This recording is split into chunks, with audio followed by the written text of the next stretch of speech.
Bonjour à toutes et à tous, on est le 12 mai, donc on va faire un petit tour sur l'évolution du potager. Je vais vous montrer ça tout de suite.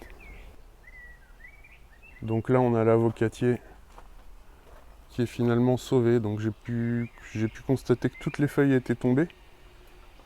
Donc il a plus de feuillage, hein, vous voyez. Tout le feuillage est parti. En revanche, il a eu le temps de sortir ses nouvelles, euh, ses nouvelles pousses, donc c'est bon, il est sauvé. On a vraiment il y a plusieurs branches qui sortent d'ailleurs, hein, vous pouvez voir, et il y en a d'autres qui sont en train de sortir ici. Pas besoin de, pas besoin de le tailler. Voilà, donc on a plusieurs départs ici. C'est plutôt pas mal. Voilà ce qu'il en est de l'avocatier. Il est sauvé. Je suis très content. Bon, il ressemble à rien là tout de suite, mais ça promet là, parce qu'il va pouvoir se revêtir à ce niveau-là. Souvent, quand on voit les vidéos, hein, des autres avocatiers, on a des longues branches avec une touffe de feuilles tout en haut. Là, ça ne va pas être le cas. On a un départ de croissance sur toute la longueur. Il va refaire du feuillage, du branchage même.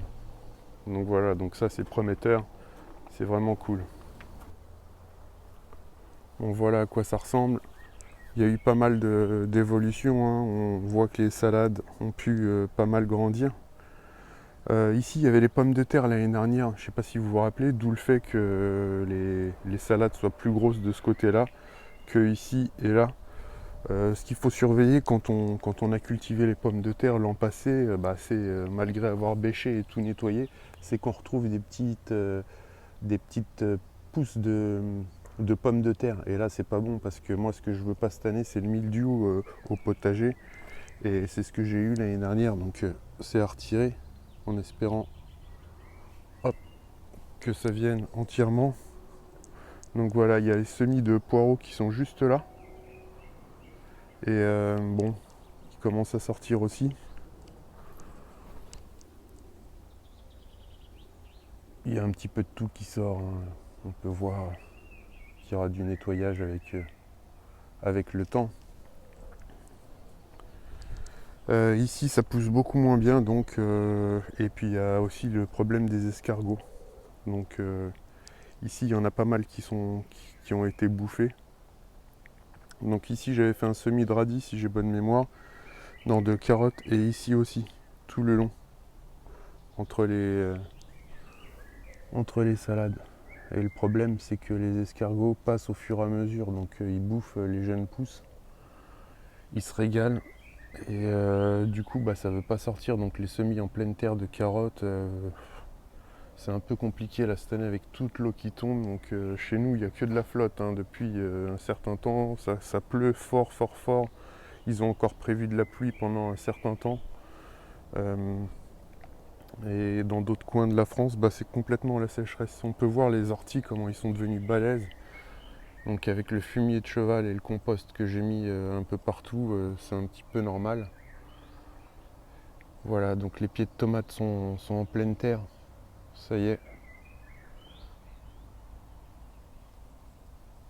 En espérant qu'ils vont pas choper le mildiou avec toute cette flotte qui tombe.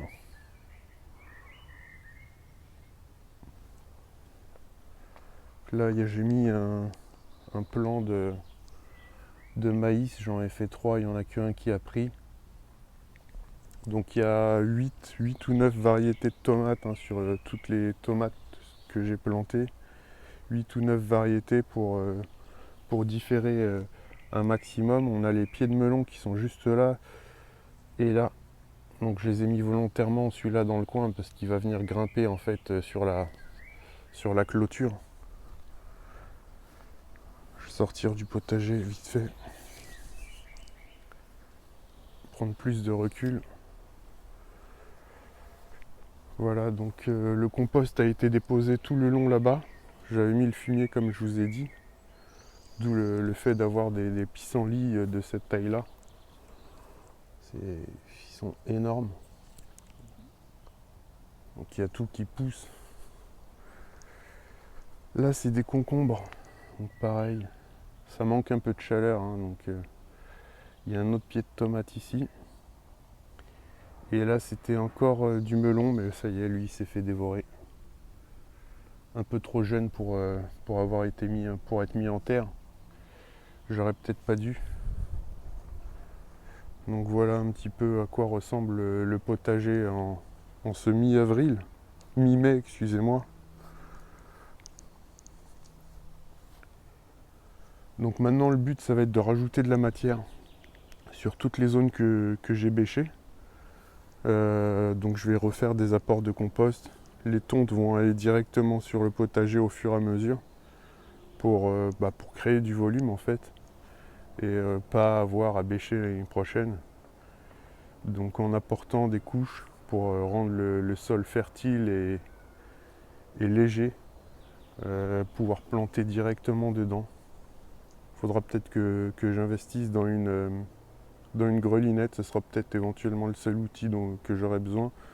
Mais là, avec tout ce que j'ai mis comme compost suite à la dernière vidéo, hein, donc j'ai ramené vraiment l'équivalent de 5 brouettes, on va dire, de compost pour venir alléger ce sol un petit peu argileux.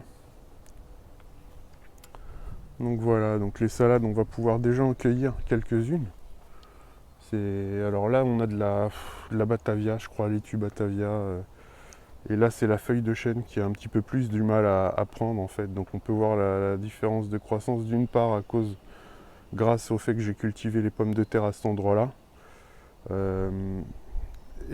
D'autre part, j'ai l'impression qu'en fait, elles ont une croissance quand même plus rapide. Parce que celle-ci, par exemple, les cultures de pommes de terre n'allaient pas jusque-là. Donc on peut voir qu'elles ont quand même une bonne croissance par rapport à la feuille de chêne. Donc je pense que je vais plus cultiver ce genre de salade que d'autres salades, c'est beaucoup plus rentable. Voilà, donc en attendant que les semis de poireaux sortent suffisamment pour pouvoir un petit peu éclaircir, parce que je vais devoir retirer pas mal de pieds, je vais essayer de le repiquer si je peux. Là les carottes ça a l'air d'être compromis, hein. C'est un petit peu dommage. Je vais essayer d'en ressemer dans du terreau directement. Donc j'avais fait les apports de sable hein, pour alléger le sol à cet endroit-là. Donc on verra bien ce que ça donne. Je vais vous montrer vite fait l'avocatier pour rassurer ce coin-là, il est magnifique. Donc dans un pot comme ça, on peut avoir vraiment pour ceux qui n'ont pas de jardin, qui ont une terrasse, un pot avec... alors ça c'est venu tout seul, c'est du géranium sauvage. On a aussi cette plante qui est qui est très jolie. Je vais vous en montrer une qui est en fleurs ici. C'est vraiment des fleurs magnifiques. Donc ça fait un espèce de petit filet comme ça avant d'éclore. Et ça, le rendu est plutôt sympa. Donc ça c'est pareil, c'est vivace, hein, ça pousse tout seul. Donc ça s'est implanté dans le pot qui est juste là. Et donc du coup là ça c'est l'arbre que j'ai récupéré, que ma grand-mère m'avait donné, hein, c'est le mirabellier. Donc il est devenu splendide. Je l'ai rempoté dans ce gros pot pour qu'il puisse vraiment se développer. Donc c'est un fruitier sauvage.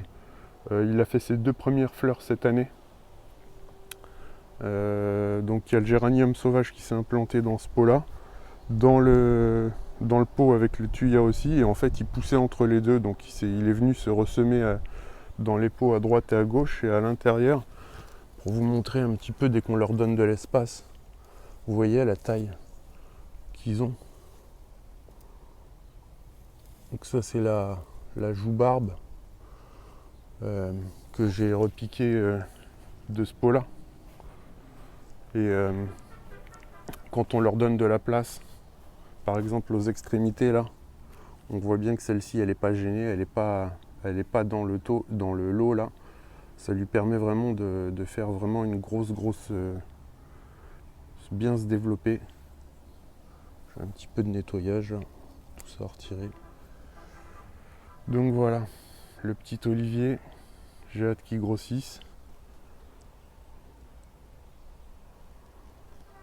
Voilà, je vais vous dire à très bientôt, portez-vous bien, j'essaierai de refaire une vidéo le mois prochain sur le potager une fois que tout sera sorti, qu'on puisse un petit peu voir le rendement qu'on peut avoir avec 8-10 mètres carrés.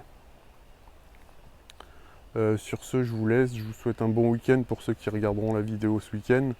Portez-vous bien, allez, ciao!